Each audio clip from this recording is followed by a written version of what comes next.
पूरे देश से लोग आए थे और कम से कम 1000 से ज़्यादा भंते पूरे देश से आए थे। उन्होंने 22 शपथ दिलवाई हैं। किसी की हिम्मत और मजाल नहीं है जो ये 22 शपथ रोक सके, क्योंकि भारत का संविधान इजाज़त देता है। और इसीलिए मैं खुद गया था वहाँ इन सॉलिडेरिटी। किस लिए? क्योंकि मैं भी एक अम्बेडकराइट हूँ, भारत का संविधान मानने वाला हूँ, कि अगर इनके खिलाफ कोई ज़ोर ज़बरदस्ती गैर कानूनी कार्रवाई होगी तो हम लोग चट्टान की तरह इनके साथ खड़े हैं। इसीलिए मैं भी गया था कल वहाँ लखनऊ में, जब ये बुद्ध धम्म जो है लाखों लोगों ने कल वहाँ अडॉप्ट किया।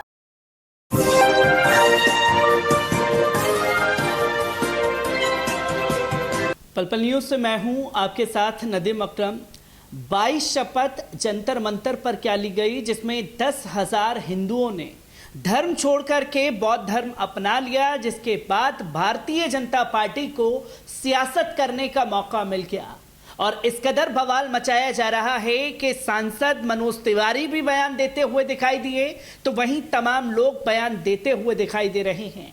22 प्रतिज्ञा क्या है, इसी पर बात करने के लिए हमारे साथ इस वक्त सीनियर एडवोकेट महमूद पराचा साहब मौजूद हैं। सर, जिस तरीके से जंतर मंतर से तस्वीर आई, उस पर भारतीय जनता पार्टी ने जो बवाल मचाया है, किस तरीके से देखा और समझा जा सकता है इन चीज़ों को? देखिए, वो अम्बेडकर भवन में धम्म दीक्षा का एक प्रोग्राम है। बाबा साहब ने भी जब बुद्ध धर्म इख्तियार किया था तो 1954 में, तब कुछ प्रतिज्ञाएं ली थी। ये प्रतिज्ञाएं बाबा साहब की ही 22 प्रतिज्ञाएं हैं जो उन्होंने बुद्ध धर्म इख्तियार करते हुए बुद्ध धम्म अपनाते टाइम ली थी। ये किसी भी व्यक्ति ने कोई अपनी तरफ से इन्वेंशन या आविष्कार नहीं किए। तो अब बहुत सारे लोग हैं, प्रधानमंत्री मोदी जी हैं, वो सरसंघचालक जो आरएसएस के मोहन भागवत जी हैं, और खुद अरविंद केजरीवाल जी हैं। ये सब बाबा साहब की फ़ोटो तो पसंद कर रहे हैं आजकल, पहले तो वो भी नहीं करते थे। और फ़ोटो तो पसंद कर रहे हैं, लेकिन बाबा साहब के शब्द शायद इन्हें पसंद नहीं है, उनके विचार पसंद नहीं है। तो विचारों से नफ़रत और तस्वीर से मोहब्बत, ये तो गलत बात है ना, तो ये गलत बात है। और पूछिए आप कुछ। क्योंकि सर इसी बीच अरविंद केजरीवाल का नाम आपने लिया, जो उनके मंत्री थे, मंच पर मौजूद थे, उनके ऊपर इतना प्रेशर बनाया गया कि उन्हें भी इस्तीफा देना पड़ा। क्योंकि इससे पहले हम लोग कई बार इंटरव्यू में बात कर चुके हैं, जो केजरीवाल का मुस्लिम विरोधी चेहरा है, क्या अब ये माना जाए कि दलित विरोधी चेहरा भी खुल करके सामने आ चुका है? जहां मंत्री के साथ कंधे से कंधा मिलाकर के अरविंद केजरीवाल साहब को खड़ा होना चाहिए था, वहां इतना प्रेशर बनाया कि मंत्री को खुद इस्तीफा देना पड़ रहा है। केजरीवाल जी किस समुदाय से आते हैं? वो कहते हैं ना, मैं गर्व से कहता हूँ मैं बनिया हूँ, ऐसा ही कुछ उन्होंने एक बार ऐलान भी किया था। तो ब्राह्मण, क्षत्रिय, वैश्य, इन सब के अलावा को मनुवादी मानसिकता क्या समझती है? शूद्र। तो अब जब वो शूद्र ही समझते हैं, और शूद्र कोई एक अच्छा शब्द तो नहीं है ना, तो केजरीवाल जी भी तो उसी समुदाय से आते हैं। तो ये कोई आज पहला काम नहीं है। जो असली लड़ाई, जैसे मैं बोल रहा हूँ ना, आपकी सभी मनुवादी मानसिकता के लोगों की SC ST OBC से है, मुसलमानों से उसके बाद में। तो मुसलमानों से जो केजरीवाल जी की जो चेहरा है, वक्फ प्रॉपर्टियाँ बर्बाद करके लूटने में, वक्फ प्रॉपर्टियाँ लूट के अपने इलेक्शन के यूपी इलेक्शन में लगाने में, ऐसी ये सब चीज़ें, और मुसलमानों का हक छीन कर और उनको, जैसे अभी ये दिल्ली दंगों में भी क्या आप लोग समझते हैं केजरीवाल जी का कम हाथ था? जितना RSS का और BJP का था, उतना ही केजरीवाल जी का भी हाथ था। तो ये मुस्लिम दुश्मनी तो एक कम दुश्मनी है मनुवादियों की, असली दुश्मनी तो SC ST और OBC से। तो वही है ये भी कि उसके लिए SC ST सब प्लान का पैसा हमने PIL भी लगा रखी है, उसका जवाब देते नहीं बन रहा है केजरीवाल जी से। बड़े बाबा साहब की फ़ोटो लगाते हैं ना पीछे, ये भी, और भगत सिंह जी की। तो बाबा साहब की फ़ोटो तो लगाएंगे, फ़ोटो से प्यार है, लेकिन उनके जो उनके विचार हैं कि SC ST सब प्लान के तहत बजट में SC ST का पैसा उनको वापस करना है, उसके लिए जवाब नहीं दे रहे हैं, हाईकोर्ट में भाग रहे हैं। दिल्ली में एक विधानसभा देवली जो है, उसमें एक नॉन SC व्यक्ति को टिकट देके पिछली 3 बार से जिता रहे हैं, एक SC कम्युनिटी की सीट छीन ली। अभी यही कॉरपोरेशन में भी BJP और आम आदमी पार्टी ने मिलकर एक सीट कॉरपोरेशन में भी छीन ली है। शेड्यूल कास्ट कम्युनिटी की। तो इनका असली चेहरा, असली लड़ाई, असली दुश्मनी तो शेड्यूल कास्ट, शेड्यूल ट्राइब और ओबीसी से है। तो वो चेहरा तो है ही, सिर्फ सामने आना बाकी था। एक बहुत ही मुखर तरीके से आ गया और वो आप सब लोगों के सामने है ये। लेकिन अब राजेंद्र पाल गौतम जी के पास एक ऐतिहासिक मौका है, या तो वो इस बात को आकर एक्सपोज करें कि मुझसे केजरीवाल जी ने क्या क्या कहा।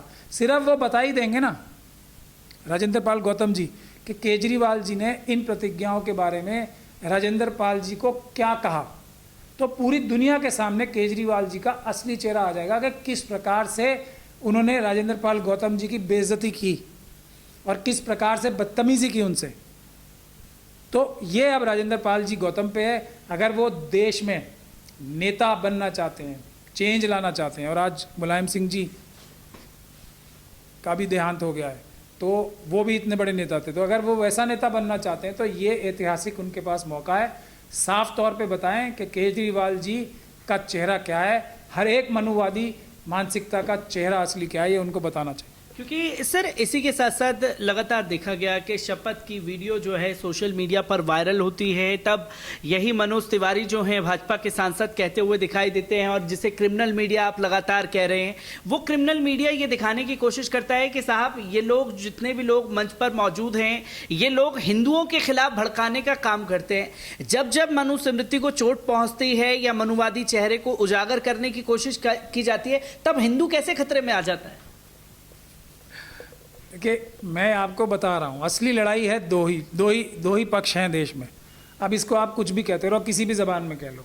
एक तरफ है मनुवाद, एक तरफ है अम्बेडकरवाद। अम्बेडकरवाद की तरफ चलिए हम पॉजिटिविटी से शुरू करते हैं। Schedule caste, schedule tribe, OBC और मुस्लिम, सिख, क्रिश्चियन, बौद्ध हैं, ये अम्बेडकरवादी हैं। उसके अलावा जो हैं उनमें भी कुछ अच्छे लोग हैं जो कि अम्बेडकरवादी हैं, लेकिन बाय एंड लार्ज कॉन्सेप्चुअली बाकी सब जो है मनुवादी हैं। ये देश में लड़ाई है, इसके अलावा कोई लड़ाई नहीं है, कोई पक्ष नहीं है, ये दो पक्ष ही हैं।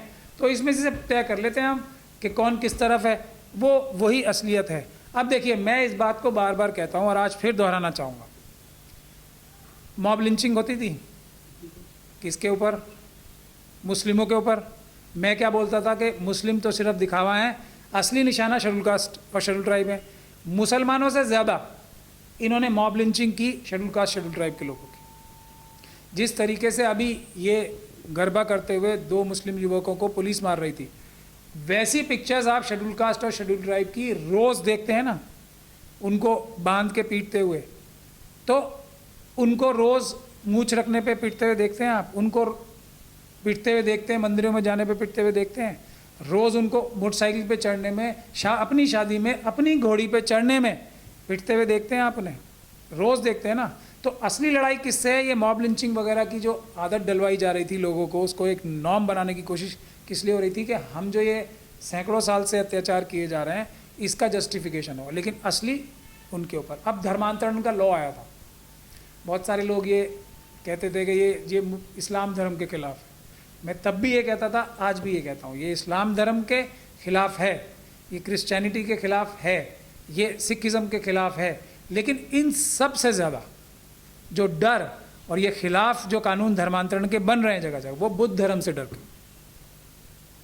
और वो बात आज आपके सामने आ गई कि असलियत क्या थी। यूपी में जो यहाँ पे राजेंद्र पाल जी गौतम और जो राजरतन अम्बेडकर साहब है ना, दिल्ली में जितनी बड़ी संख्या में लोगों ने बुद्ध धर्म जो है, बुद्ध धर्म को इख्तियार किया 5 तारीख को, उससे ज़्यादा, उससे मैं समझता हूँ 85 गुना ज़्यादा लोगों ने लखनऊ में, कल मैं खुद था उस फंक्शन में, लखनऊ में बुद्ध धर्म जो है इख्तियार किया है। और वही 22 प्रतिज्ञाएं पढ़ी हैं। कहाँ पे? लखनऊ में, जहाँ से योगी जी का घर मेरे ख्याल से कुछ ही किलोमीटर दूर था। तो वहाँ की जो 22 प्रतिज्ञाओं की आवाज़ थी, वो भी योगी जी ने अच्छी तरीके से सुनी होगी। तो डर किससे था? इसीलिए धर्मांतरण का कानून आया था, बुद्ध धर्म से डर के। कोई इस्लाम से और क्रिश्चियनिटी से और सिखिज़म से डर के नहीं आया। तो वही अब असलियत सामने आ रही है। जो मनुवाद के ऊपर सबसे पहली जो सबसे बड़ा आंदोलन, सबसे बड़ा विरोध था, वो था जैनिज़्म के बाद बुद्ध धर्म। सम्राट अशोक के टाइम में पूरी दुनिया में बुद्ध धर्म फैला, लेकिन उसके वंशजों को छल कपट से मार के वापस मनुवादी हावी हो गए थे। लेकिन आज फिर बाबा साहब आए, उसके बाद बाबा साहब ने मनुस्मृति जला के संविधान लाया, तो ये वापस छल कपट से संविधान जला के मनुस्मृति लाने की तैयारी हो रही है। वही अशोक सम्राट के वंशजों का टाइम दोहराया जा रहा है। तो उसके लिए सबसे ज़रूरी ये है कि बुद्ध धर्म को किस तरीके से रोका जा सके भारत में, क्योंकि SC ST अब तो जो मनुवादियों के लिए सबसे बड़ी परेशानी की बात यह है कि शेड्यूल कास्ट शेड्यूल ट्राइब ही नहीं, OBC समाज के लोगों ने कम से कम कल जो थे 60 to 70% लोग जिन्होंने बुद्ध धर्म कल लखनऊ में मेरी आंखों के सामने इख्तियार किया है, वो OBC के लोग थे, यादव थे, पटेल थे, कुर्मी थे, ये सब लोग थे 60 to 70%। तो ये सबसे बड़ा खतरा है। इसी के लिए धर्मांतरण का जो जो शगुफा नहीं कानूनी इसीलिए आया है, मगर ये लड़ाई रुकने वाली नहीं है। धर्मांतरण के को रोकने के लिए जो कानून है वो पूरी तरीके से गैर संवैधानिक है, गैर कानूनी है। कोई भी व्यक्ति किसी भी धर्म को ज़बरदस्ती या लालच में थोड़े टाइम के लिए तो इख्तियार कर सकता है, लेकिन जैसे ही डर और लालच ख़त्म होगा तुरंत वो अपनी मर्जी की जगह चला जाएगा। अब आ जाते हैं प्रतिज्ञाओं पे। अगर आप प्रतिज्ञाएं क्या हैं, मैं तो खुल के बात करने का आदी हूँ। प्रतिज्ञाएं क्या हैं कि मैं XYZ, मुझे अपने ऊपर तो इख्तियार है ना, और भारत का संविधान, बाबा साहब का संविधान ये इजाज़त देता है कि एक व्यक्ति भी, अकेला आदमी अपना धर्म बना सकता है और उसको मान सकता है और उसका प्रचार भी कर सकता है। अकेला आदमी नया धर्म बना के नया उसका प्रचार कर सकता है। कोई उसको भारत के संविधान और भारत का कानून और भारत का कोई भी कानून उसे रोक नहीं सकता। अब ये जो प्रतिज्ञाएं ली जा रही हैं, बाबा साहब ने ली थी पहले तो। अब बाबा साहब से ज़्यादा होशियार कोई व्यक्ति है तो यही समझ में तो नहीं है अभी पिछले 100-200 सालों में। तो ज्योतिबा फूले से उन्होंने सीखा, मतलब बहुत सारे विद्वान लोग रहे हैं पिछले 100-200 सालों में, लेकिन बाबा साहब इन सब में, और ख़ास तौर पे अपने टाइम में तो उनसे ज़्यादा पढ़ा लिखा कोई नहीं था, समझदार कोई नहीं था। तो अब उनसे ज़्यादा समझदार कोई है तो वो 22 प्रतिज्ञाएँ गलत बता दे, नहीं है तो वो सही हैं प्रतिज्ञाएँ, और बाबा साहब की हैं। और हम कह क्या रहे हैं प्रतिज्ञा में? कोई ये कह रहा है कि आप मत मानो, मेरे ऊपर इख्तियार है ना। जो मनुवादी मानसिकता के लोग हैं वो बिल्कुल कह सकते हैं कि हम बुद्ध को नहीं मानते, हम अल्लाह को नहीं मानते, हम वाहेगुरु को नहीं मानते, हम जीसस को नहीं मानते। ये उनका इख्तियार है, भारत का संविधान ये उन्हें ताकत देता है। मगर वो ये नहीं कह सकते कि तुम किसी को ज़बरदस्ती मानो और ये ना कहो कि हम इसे नहीं मानते। ये कहना का अधिकार किसी के पास नहीं है। हाँ, अगर बुद्ध धर्म के मानने वाले ये कहें कि जो मनुवाद में विश्वास रखते हैं, जो जिनकी मानसिकता मनुवादी है, जो इन लोगों को भगवान मानते हैं या देवी देवता मानते हैं, कि वो ना माने, तब वो भारत का संविधान उसकी इजाज़त नहीं देता और वो गैर कानूनी होगा। अब लेकिन ये नहीं कि आप ये ना करो, ये कोई कानून कायदा जो भी बनेगा वो एंटी गैर संविधानिक होगा। इसीलिए जो लखनऊ में भी हुआ, वहाँ भी जो भीमराव अंबेडकर साहब जो बाबा साहब के पौत्र हैं, वो हालांकि आ नहीं पाए थे, वो थे सुमित रतन भंते जी थे वहाँ पे, और पूरे देश से लोग आए थे और कम से कम 1000 से ज़्यादा भंते पूरे देश से आए थे। उन्होंने 22 शपथ दिलवाई हैं। किसी की हिम्मत और मजाल नहीं है जो ये 22 शपथ रोक सके, क्योंकि भारत का संविधान इजाज़त देता है। और इसीलिए मैं खुद गया था वहाँ इन सॉलिडेरिटी। किस लिए? क्योंकि मैं भी एक अम्बेडकराइट हूँ, भारत का संविधान मानने वाला हूँ, कि अगर इनके खिलाफ कोई ज़ोर ज़बरदस्ती गैर कानूनी कार्रवाई होगी तो हम लोग चट्टान की तरह इनके साथ खड़े हैं। इसीलिए मैं भी गया था कल वहाँ लखनऊ में, जब ये बुद्ध धर्म जो है लाखों लोगों ने कल वहाँ एडॉप्ट किया।